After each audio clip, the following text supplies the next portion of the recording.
When most people think of trading, they imagine that flashing charts, lightning fast decisions, and a world ruled by numbers.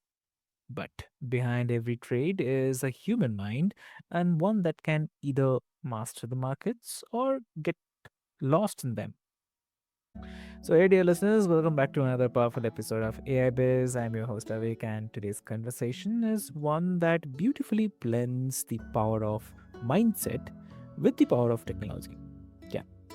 And our guest today is, please welcome, Michael Caprio. So, welcome to the show. Thank you so much for having me. I'm really excited to get into it and speak to your audience. So let's get right into it. Amazing. Amazing. So, dear listeners, before we delve deep into the discussion, I'll quickly love to introduce you with Michael. So, Michael knows this world inside out.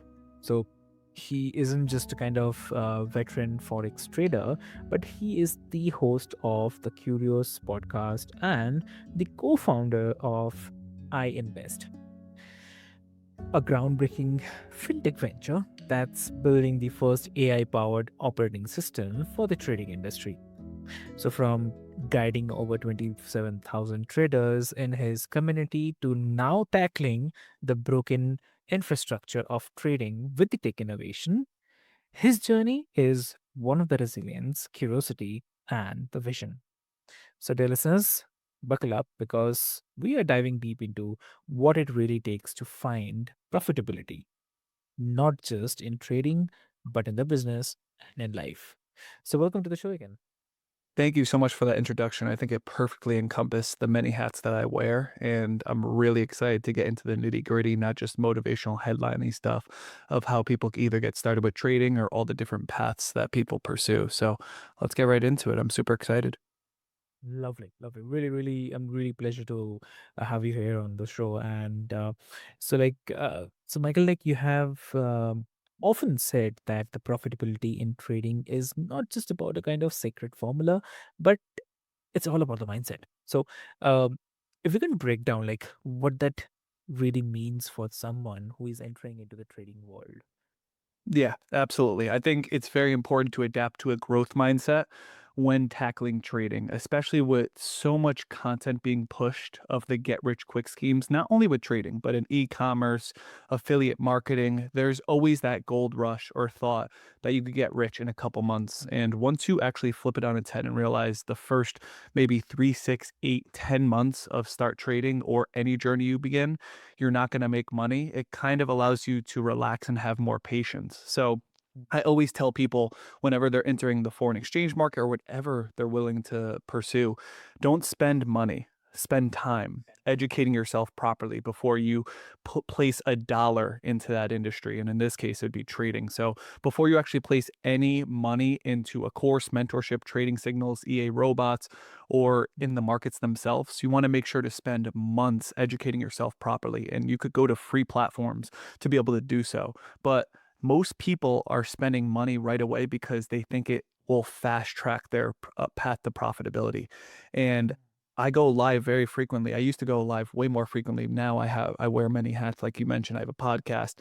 I'm a co-founder and a COO of a big AI startup. So I have a lot of my time spent in other buckets right now, but I used to go live every single day for free, live trading in front of people's face, not only to prove that I'm a profitable trader, but also to add that extra layer of transparency and actually speak to beginning traders so that I could just debunk all the myths within trading. The big one is trading signals going to make me profitable, right? Is a mentorship going to make me profitable? How long is it going to take before I become profitable, right?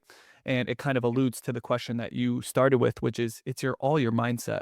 It's a lot of traders place so much pressure on themselves, unnecessary pressure. Maybe their parents are forcing them and asking them, "Hey, when are you going to start making money with this trading?" Or your friends are asking you questions because whenever you say you're a trader, it's very easy for you to feel subconscious or feel insecure because you may not be making a lot of money or any money right now. But once you take one step back, properly educate yourself on free educational platforms, there's way too many.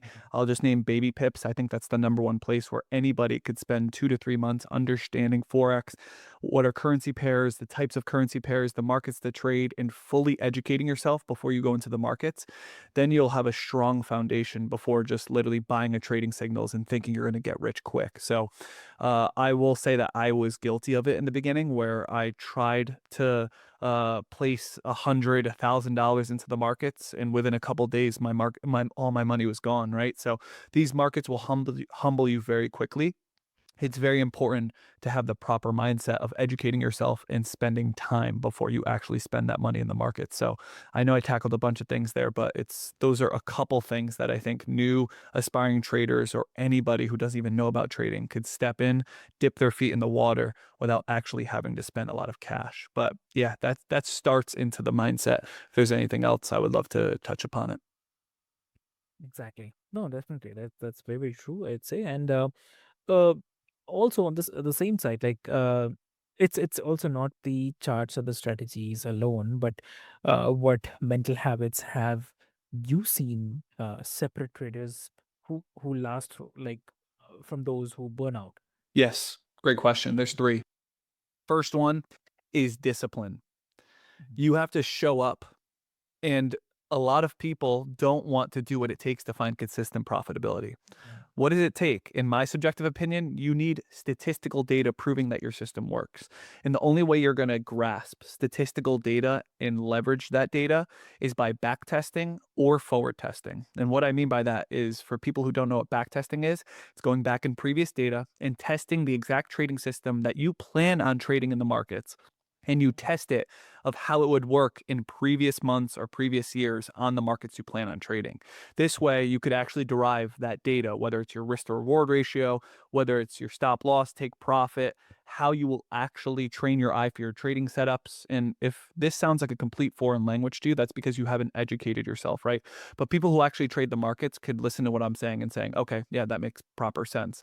If you derive statistical data and leverage that data instead of leveraging your emotions, hopes, and feelings, which actually mean nothing in the markets, they don't care about emotions, hopes, and feelings. The markets cares about the data, right? And that data is really the only thing that you could take and then leverage to find a profitable system. The more data, the better, of course. And it allows you to gain confidence in your trading system and so many other things that I preach on live all the time. But the first one is discipline, making sure that you're doing the boring things that most people won't be willing to do. Because let's face it, there's like 20, maybe 25% of people who get into trading actually find consistent profitability over an extended period of time. And it's very fruitful, but it's very hard to get to that point. And these are the gems. These are most of the things that most profitable traders, they're going to say to back test. They're going to say to forward test. They're not going to tell you go buy trading signals, right? Unless they're trying to catch a bag themselves. So that's number one is making sure that you're disciplined, tracking your trades, back testing, forward testing, and just staying into the statistical data portion of it. The second is staying consistent, showing up every day, not only doing the right things when you show up, but doing it every single day. It may take months for you to back test 10 to 15 different markets, but you better rest assured that once you do that, you're going to be better off than 80 to 90% of people that are literally trading right at this given moment. So it's about being consistent, super disciplined, and then probably the most important, which is patient, super patient. And I don't mean patient in the manner of like, don't do anything throughout the day and it will come one day, right? I mean patient long term, but sprinting short term.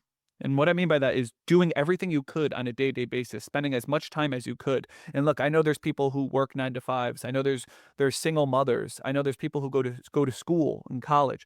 That's why I think the foreign exchange market is such a great opportunity for anybody because you could do it before your 9 to 5, before or after your 9 to 5, or you could work on it as a single mother at night, right? The markets are 24 hours a day, 5 days a week, and it's closed on the weekends. It's not like the stock market where the barrier to entry is much higher because you have to spend so much more money because the leverage isn't as advantageous. And on top of it, they close usually the stock market is kind of like a 9 to 5 type of operation. It has pre-market and post-market. It's not like that with Forex, right? It's 24 hours a day, 5 days a week and it's closed on the weekends. So you could take a little break, right?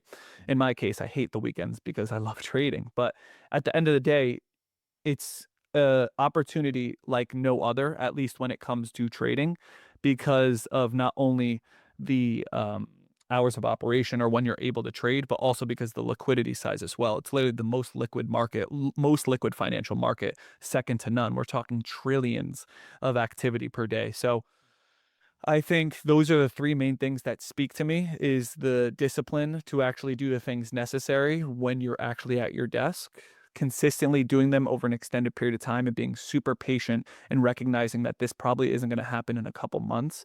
But if you keep your mind in a right attitude towards it, you'll get where you need to be. Mm. So those are the three things that stand out to me. Amazing. That's really amazing. And it is definitely really a great help that you share this thing. And that's so powerful because it reminds me that even in the business or the health, our mindset acts like kind of um, OS, operating system. I mean, everything else runs on top of it. That's right. And without, yeah, and without the right frame, tool, strategy, uh, definitely. True. So, uh, you and your co-founder saw the industry from two completely different angles, and you as a trader and him from the infrastructure side. So how did that contrast of perspectives spark the idea for the iInvest? It's a very good question. So I want to bring it from the beginning, which was about 2.5, 3 years ago when I was creating a lot of content and trying to foster a community of traders. Mm. I had somebody reach out to me via Insta DMs. And mind you, I'm not very likely to respond on my Insta DMs because I get a lot of DMs of people asking me for money or to help them double their trading account. But for this reason, this direct message kind of hit with me. And there was somebody asking me to help represent their brand because they had this large trading brand, but they didn't have a face to their brand and they didn't have somebody to actually manage their community. And this person reached out to me because they liked how I was on live, how I presented myself, and I seemed morally ethic. So we did a couple projects as far as courses and little educational videos and stuff like that. And we worked together for probably 3 to 6 months. And I didn't realize that he was actually vetting me or kind of putting me through these like tests to see how I would react in certain scenarios. And he was actually preparing me to be a business partner with him on this very large project now, artificial intelligence operating system startup that is absolutely going to change the financial industry. And he comes from he actually ran the largest affiliate marketing finance company in the entire EU. So he's very connected with affiliate marketers and people who trade, but he doesn't trade, right? He works with trading brands. He pretty much generates traffic to trading brands using affiliate networks and affiliate marketing. So he is very familiar with that side of things. I'm not. Like I had no intelligence or knowledge when it came to working with trading brands or working with even affiliates. I didn't really know any of that. I didn't know affiliate deals. I didn't have affiliate deals myself. So there's probably going to be some affiliates or some traders that hear this that it rings a bell or maybe it doesn't. I was completely oblivious to it. But I know retail trading. I know working with traders because I have my ear very close to the door with what traders want, what they need, and how to make them profitable. So I'm very in the know with that, but not with the trading brands. And he was, like you mentioned, so he was on the commercial aspect of things. And after about 6 months working with him, he brought to my attention kind of the big void that it needs to be filled in the trading industry. And it's the fact that we don't have an operating system or a unified, seamless platform to cater to trading brands, trading affiliates, and traders, even on the trading aspect of things. Like as a trader, it's super fragmented. You need to go to TradingView for charts. You need to go to a risk management calculator to figure out your position size calculator. Mm. You need to go to another platform to trade. You need to go to another platform for your communities. You need to go to another platform to educate, right? So we said to ourselves, why can't we make this one seamless platform? right? Why do we have to go to 7 different platforms to successfully trade the markets? It doesn't make sense. Why can't affiliates run their own deals on one platform and manage their whole entire ecosystem on one platform? Why can't trading brands be able to manage their affiliates and their traders on one platform? So we currently are trailblazing our way into not only the largest industry, but an industry that hasn't been changed in the last 25 to 30 years. And of course, we're using artificial intelligence to run it. So yeah, it's a very big, ambitious operation, but we finished design. Now we're currently in development to actually get this product to market, and we're hoping and praying that about Q2 of 2026 we'll be able to launch it. But it's a very, very ambitious goal of mine because obviously I want myself to be bigger than trading. I have bigger ambitions, and this is one of them to give back to the trading space. So I'm very excited about it. And yeah, it's a long time coming. I'm super excited for it to launch. Exactly. Well, so, um, and you have spent 3 years in planning before even diving deep into the development. And in a culture that celebrates the speed and move fast, break things, then why did you choose patience? I mean, what do you have to say? It's a good question. Mhm. Like I mentioned, we did not copy or mimic any other platform. There's so many different trading platforms out there. And that's why I'm choosing my words very carefully of not calling it a trading platform. It's not a trading platform, right? It's not an app that you go on and trade and that's it. If that was the case, we'd be able to launch that in a couple months. That's easy. We are completely solving a problem that's never been solved in the finance industry.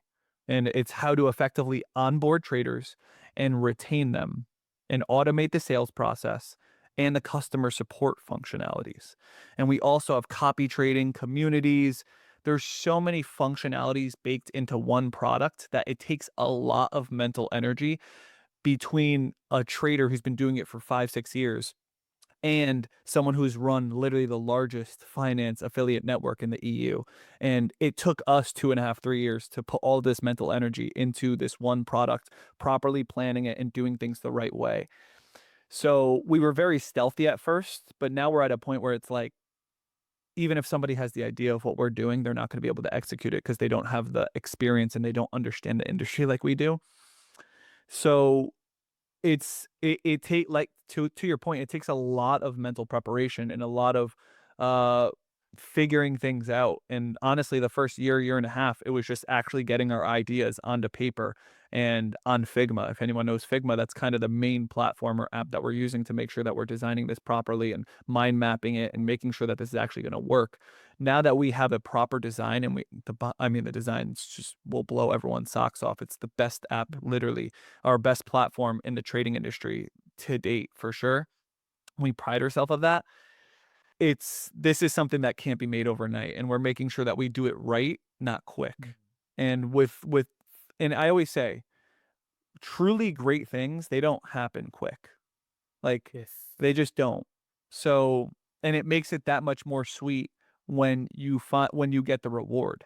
Is it Mm. took much longer. It was the same thing with trading. It took me about 2 years to find consistent profitability in the foreign exchange market. And even then, I wasn't making what I'm making now. So it takes a while, but in the end, it's always worth it. And it's funny because once you actually make it, you weirdly want to go back into when you weren't making it. So I've kind of been through this process with other journeys, obviously not with a startup. This is kind of new territory for a startup, but it excites me because I like new things and I like expanding and evolving and continuously learning.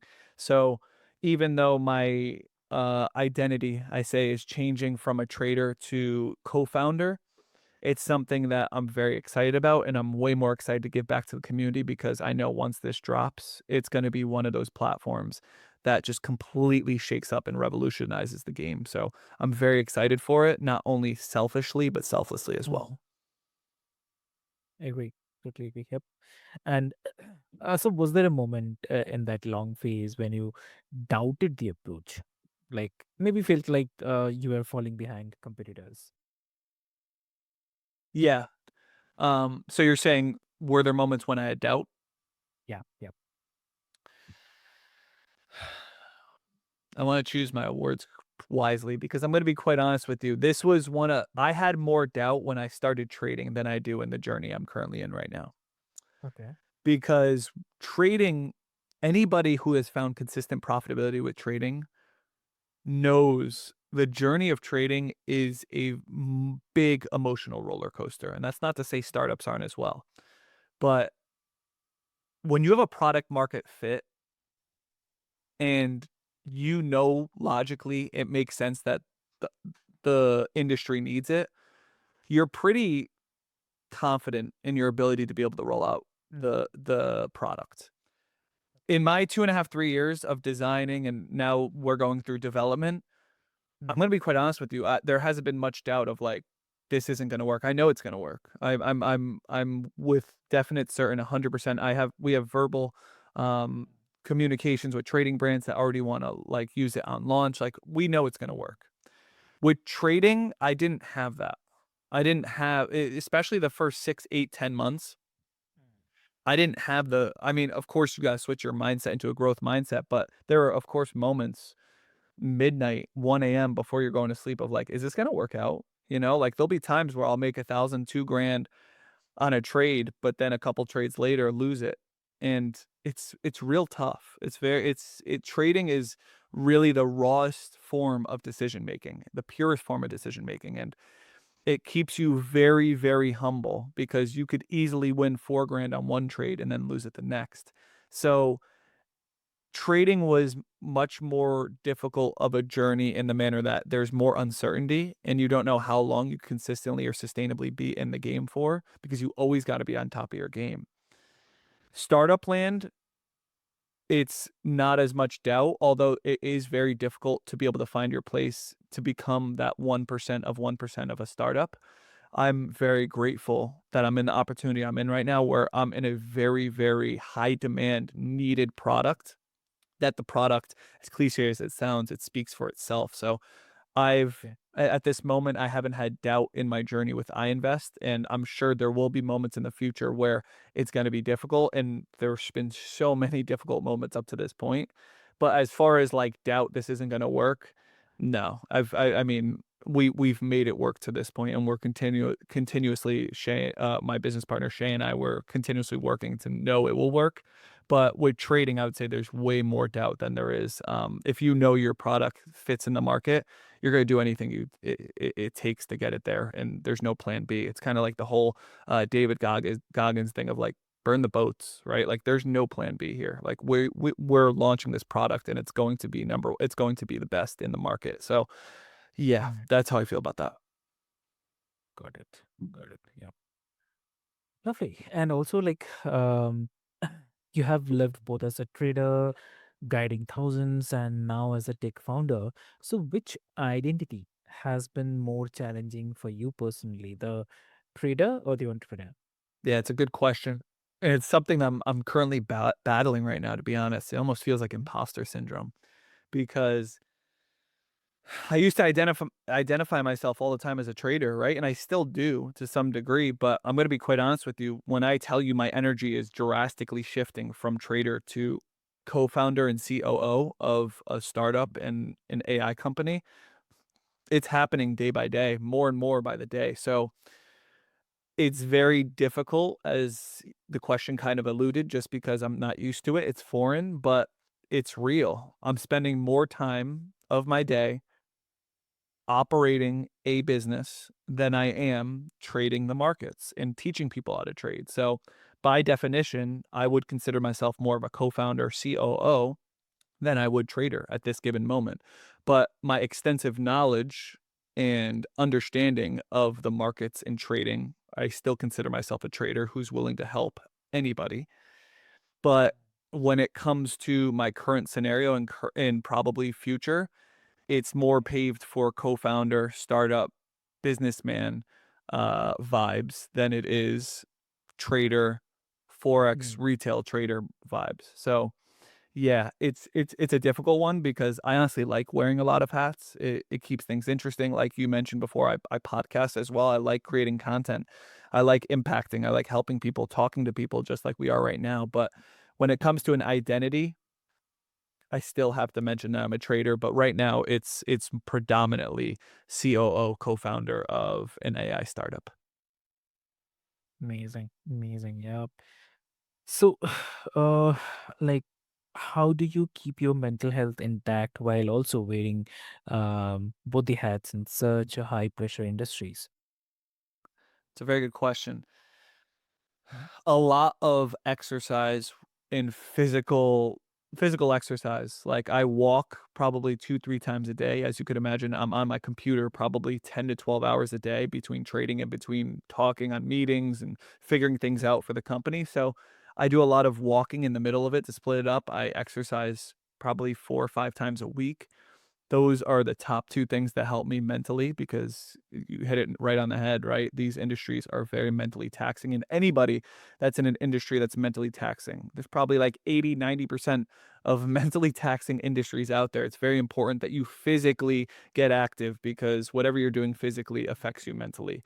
And even if it's just walks, you would not believe the profound effects that walks have on your mental ability to think things through and just have less anxiety. I found I'm a very anxious person, and the best thing that helped me, yes, breath work and meditation, everything that everybody tells you, yes, that is true, but it's hard to consistently implement that. I found something that's not hard to consistently implement is just walking. It's like something I look forward to every day, and it's something easy that anybody could implement that will help their mental health. Even if it's you just popping some headphones in, literally listen to music. You don't even have to listen to a podcast. Like just something super mindless. It's very important, and the same thing with working out. So those things have helped me tremendously personally.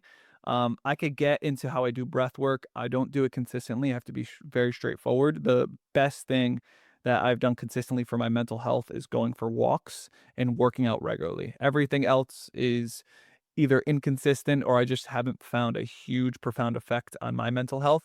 Those are the 2 things that literally scream at the top of my head. And it's not just for people who trade. Like I said, this is for any industry. There's a lot of people that maybe are just in different business ventures or in different scenarios. Even if you have a tough fight with somebody, going for a walk or a drive, it's just absolutely there's just something about it. It's very cathartic. So yeah, I would say those 2 things are the main thing for me. Exactly, exactly true. And so relatable. Like whether we are traders, founders, or parents, there's always the risk of being consumed by the role. And I would say that your honesty about the balance, it actually reminds us that the sustainability is not just the financial, but it's personal as well. So uh, from that perspective, I mean, if you can share any uh, advice or suggestions for the listeners today, so what that it will be? I'm so sorry. I want to make sure I understand the question. So advice for people who are balancing what? I'm so sorry. No, no, the discussion which was happening today, right? So from that perspective, what a general advice you would like to share with the listeners? Just general advice. Yeah. I would say make sure that you're going all in on what you want to do. It's easy to fall into what people would call the matrix of working a 9 to 5 and staying complacent or even seeking outside validation. High school's over for a lot of people who are listening. We need to stop seeking outside validation and live your own life. And I know it's cliche, headliney stuff, but let me make it a little bit more granular. Mm. There are people in their 20s that just care about what people think. Then when they get to their 30s, they care a little bit less. And then in their 40s, they realize that they shouldn't that the people who've been caring about you haven't cared at all. So the quicker you get to your 40s and recognize nobody really cares about you and you should be doing whatever you want, whether it's creating content, whether it's quitting your job and starting a new business, whether it's literally starting a TikTok shop and running ads on it. If you have that little itch to be able to do something, you need to do it because regret is literally the worst thing that a human could ever feel.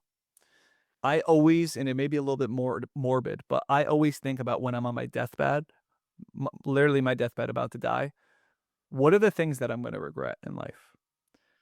And I've narrowed it down to a couple things. First thing is spending more time with family. Most people, because I've spoken with a lot of people, not on their deathbed, but who are older, in elderly homes. Most people wish that they spent more time with their loved ones, especially when they're here. So making sure to do that, of course. But the next one is living for themselves. If you're not pursuing what you want to do or acting how you truly want to act and you're kind of looking for outside validation, highly recommend you changing that. I know it's easier said than done, but it's much harder down the road when you can't fix it, when you have the ability to fix it right now. So I would say living for yourself and not seeking outside validation while also being able to balance an endless search for your passion and staying curious. So those are main things that come to my head. I know they're super headliney, motivational, and cliche, like a lot of people say, but honestly, I have nothing to sell as far as, oh, make sure to go here, do this. The only thing I have to sell is your excuse of why aren't you doing the thing you actually want to do? And maybe it's a paycheck that's making you complacent. Maybe it's a person telling you you're doing a good job that makes you feel like you're in the right spot. Your intuition is much, much more valuable than you're giving it credit for. It's something that we need to be able to act on what our intuition, of course, don't be stupid. Make sure that you're logical with it. But if there's something that you're itching to do, I highly recommend doing it, even if it's against your parents. My parents didn't want me to trade. I literally had a college degree in a pretty sound industry. And I said, screw that degree because I didn't like doing it at the end of the day. It doesn't matter what my parents think. It doesn't matter what my friends think. They're going to see my face on their screen because I'm going to start creating content. And maybe they'll look at me for 2, 3 minutes and start like sending their group chats. Hey, did you see Mike start creating content? It's so cringe. And then after 5 minutes, their bills are due, or they have to pick up their kids, or they got to do stuff on their own. So they forget about it. So that's kind of the mentality that you need to have with your own life is like, at the end of the day, no one really cares about what you're doing. So you need to care more about what you're doing versus what other people think you're doing. And though that's my general insight or message to the community, and I hope it hits home. Yep, yep, exactly. Lovely. Michael, I mean, this has been such an enlightening conversation, and not just about the trading or the technology, but also about the life. So, uh, and I would say that you have shown us that mindset is the first market we have to master, and that collaboration can unlock opportunities bigger than ourselves. So, and that sometimes slowing down is the smartest way to speed up as well. So, for all the listeners, I'd love to mention, like, here's the takeaway: whether you are navigating the charts or starting a business or just figuring out your next step, ask yourself that mindset is driving my decisions, because that's where the true profitability begins, right? And Michael, if someone wants to connect with you, what will be the great medium to connect? Yeah, the best way to connect with me is at my personal Instagram, Mike Caprio underscore, MikeCaprio underscore. It's the best way to contact me or just literally look at it behind the scenes of what I'm doing with the startup, trading, and podcasting. Greatly appreciate it. Amazing. Lovely. Great. So, dear listeners, what I'll do is I'll put all the links into the show notes for your easy reference. And with this hope, thank you so much for being here. And uh, with this hope, stay curious, stay resilient, and remember that a healthy mind creates a healthy life. So, thank you so much.